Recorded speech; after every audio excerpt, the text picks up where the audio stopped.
जय श्री कुंज बिहारी की, जय श्री राधा प्यारी की। हरे कृष्णा कृष्णा कृष्णा हरे हरे, हरे रामा राम राम हरे हरे। भगवत रसिक चैनल में आप सभी का स्वागत है।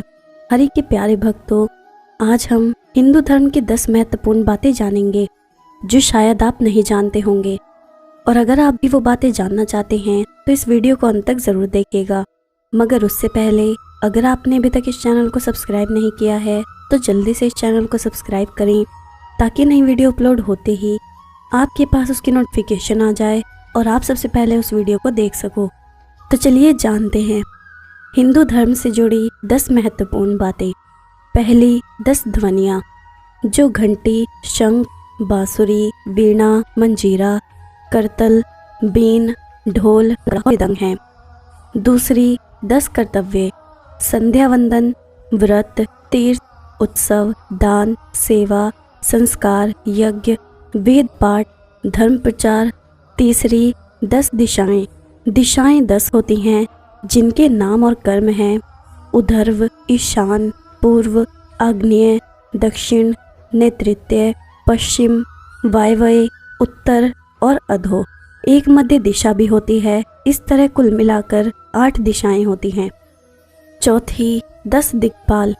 10 दिशाओं के 10 दिक्पाल अर्थात द्वारपाल होते हैं या देवता होते हैं। उधर्व के ब्रह्मा, ईशान के शिव, पूर्व के इंद्र, आग्नेय के अग्नि, दक्षिण के यम, नैऋत्य के नेतृति, पश्चिम के वरुण, वायव्य के वायु, उत्तर के कुबेर और अधो के अनंत। पांचवी, 10 दैव्य आत्मा।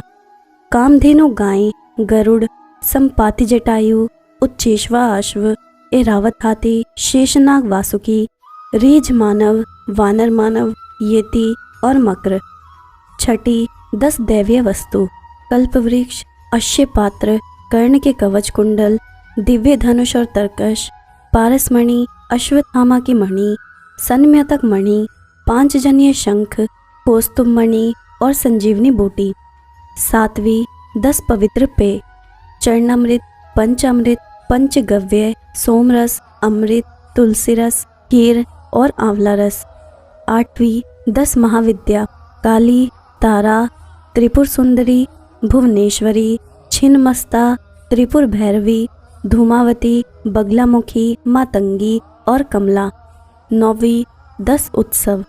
नव संवत्सर, मकर संक्रांति, वसंत पंचमी, पोंगल, होली, दीपावली, रामनवमी, कृष्ण जन्माष्टमी, महाशिवरात्रि और नवरात्रि।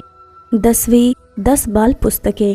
पंचतंत्र, हितोपदेश, जातक कथाएं, उपनिषद कथाएं, बेताल 25, कथा सरित सागर, सिंहासन 32, तेनालीराम, शुक सप्तति, बाल कहानी संग्रह। 11वीं, 10 पूजा।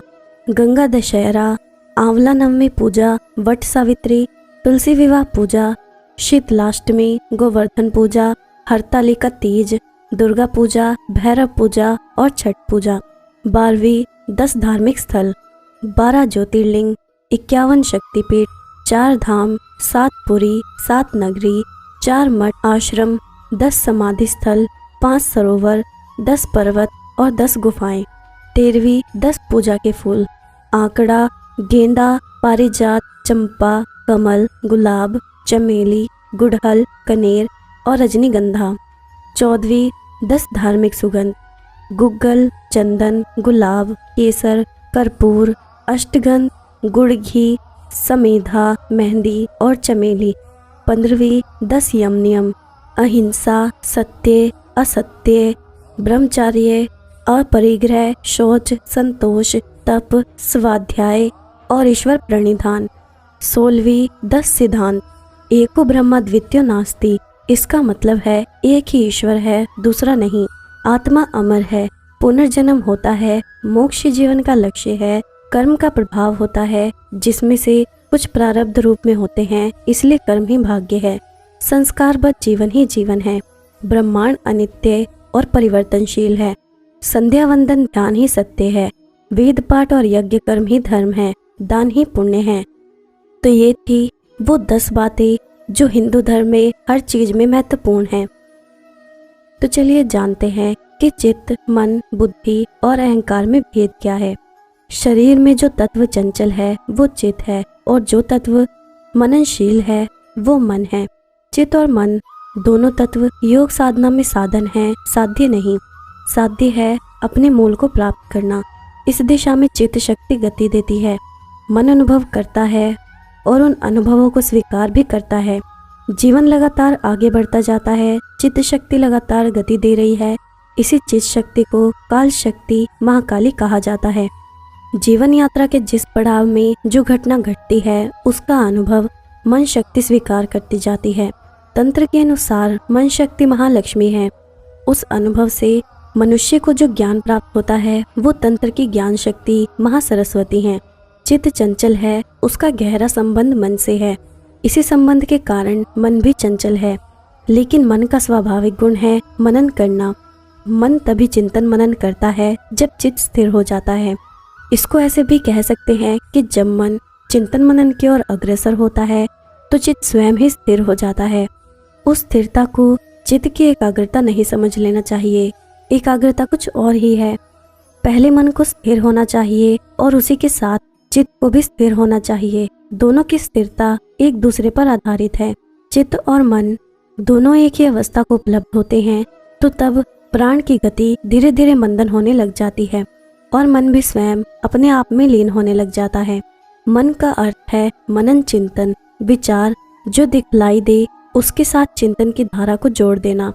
जैसे आप एक फूल को देखते हैं, जब तक देखते हैं तब तक आपके मन से फूल का संबंध नहीं है, लेकिन जैसे ही आप कहते हैं फूल बहुत सुंदर है, सुगंधमय है, उसी क्षण मन से फूल का संबंध जुड़ जाता है। इसी प्रकार जब आप कहते हैं फूल बेकार है, उसमें तो गंध है ही नहीं, तब भी मन आपके और फूल के बीच आ जाता है। कहने का तात्पर्य ये है कि अच्छे और बुरे दोनों स्थितियों में मन की उपस्थिति अनिवार्य है, साथ ही उसकी क्रियाशीलता भी। आप मन के अधीन हो जाते हैं। सारांश ये है कि जब तक देखना है तब तक मन नहीं है, लेकिन जब दर्शन के साथ भाव जुड़ जाता है, विचार जुड़ जाता है, शब्द जुड़ जाता है तो मन की गति शुरू हो जाती है। मन का मतलब है भाव, विचार और भावना। मन शब्द को आविर्भूत करने का एक यंत्र है। कहने का अर्थ है कि भावों, विचारों और शब्दों का जो जाल है वो हमारा मन है। ध्यान का अर्थ है मन का खो जाना। ध्यान का अर्थ है भाव का, विचार का, शब्द का खो जाना। इसका आशय ये नहीं कि जो व्यक्ति ध्यान में प्रवेश करेगा वो बोलेगा ही नहीं, वो शब्द या भाषा का प्रयोग ही नहीं करेगा, वो बोलेगा भी और वो शब्द या भाषा का प्रयोग भी करेगा, मगर तब उसका बोलना होगा। उसके बोलने में मन का प्रयोग नहीं होगा, वो अमन की स्थिति में बोलेगा। इसी को योगीगण ऋतंभरा वाणी कहते हैं। ऋतंभरा वाणी वो है जो मन से नहीं, सीधी आत्मा से निकलती है। अमन में जीवन के एक एक का बोध होता है। मन की विशेषता ये है कि वो किसी वस्तु को तोड़कर विभाजित कर देता है। इस प्रक्रिया में जीवन खंड खंड हो जाता है। मन किसी वस्तु को पूर्णता में नहीं देख पाता। जीवन को देखेगा तो उसे जन्म और मृत्यु में बांट देगा। मेरा मन जो कहेगा और आपका मन जो कहेगा उसमें आपस में मेल हो ये जरूरी नहीं।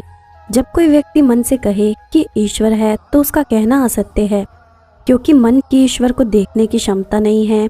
लेकिन वही व्यक्ति अमन की अवस्था में देखकर कहता है कि ईश्वर है तो उसका कहना सत्य है, क्योंकि उसने अमन की स्थिति में ईश्वर का साक्षात्कार कर लिया है। मनस्वी व्यक्ति विद्वान होता है, मनीषी होता है, उसके द्वारा दर्शन प्रकट हो सकता है, लेकिन धर्म उस व्यक्ति के द्वारा प्रकट होता है जिसका मन खो गया है। धर्म का प्रकाट्य हुआ है अमन की स्थिति में ऋषि या योगी के द्वारा, लेकिन उसका प्रचार और प्रसार मनुष्य ने किया है, उसके मन ने और बुद्धि ने किया है। तो उसने गलत दिशा और दशा को प्राप्त होकर दर्शन का रूप ले लिया। द्वैत की स्थिति का जनक मन ही होता है। अद्वैत की स्थिति तभी बनती है जब मन नहीं रह जाता, आत्मा में लीन हो जाता है, केवल आत्मा रह जाती है। वो स्थिति अद्वैत है। मनस तत्व की अवस्था के अनुसार कई रूप हैं, जैसे चित्त, मन, बुद्धि और अहंकार। जो तत्व चंचल है वो चित्त है, जो मननशील है वो मन है, जो तत्व निश्चय, निर्णय, संकल्प करे वो बुद्धि है, और जो तत्व अपने पराये में भेद करे और दूसरों को अपने से कम समझे, वो अहंकार है। यही भेद है चित्त, मन, बुद्धि और अहंकार में। आशा करती हूँ कि आपको आज की वीडियो अच्छी लगी होगी, और अगर आपको ये वीडियो अच्छी लगी है तो इस वीडियो को लाइक ज़रूर करिएगा और जितना हो सके उतना शेयर करिएगा, ताकि अन्य भक्तों तक भी ये वीडियो पहुँच सके। और आप मुझे इंस्टाग्राम और फेसबुक पर भी फॉलो कर सकते हैं, जिसका लिंक आपको डिस्क्रिप्शन में मिल जाएगा। अब मैं आपसे विदा लेती हूँ। जय श्री कुंज बिहारी की, जय श्री राधा प्यारी की। हरे कृष्णा कृष्णा कृष्णा हरे हरे, हरे रामा राम राम हरे हरे।